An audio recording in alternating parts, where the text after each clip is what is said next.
लगता है उमर के पास नहीं जाना चाहिए मुझे। क्यों नहीं जाना चाहिए? क्योंकि तुम लोग जो सब यहाँ पर हो इसलिए।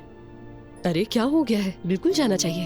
हाँ, मैं भी यही कहूंगी। चीजें तो हमेशा होती हैं और होती ही रहेंगी, फिक्र मत करें। आपको अपना ताल्लुक खराब नहीं करना चाहिए। जाओ और अपने रिश्ते को बचाओ जाकर। अच्छा ठीक है, फिर तुम्हारी बात मान लेती हूँ। मिलते हैं फिर। बेस्ट ऑफ हाँ लक। मिलते हैं।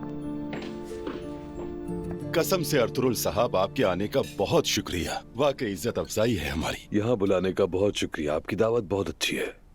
आपको खाना पसंद आया? हर चीज लजीज है। आपका बहुत शुक्रिया। आपका भी बहुत शुक्रिया। अरे आप हमारे घर भी आइएगा। देखे ना, बच्चों की भी आपस में बड़ी अच्छी दोस्ती है। जी हाँ, मैते भी बहुत अच्छा लड़का है।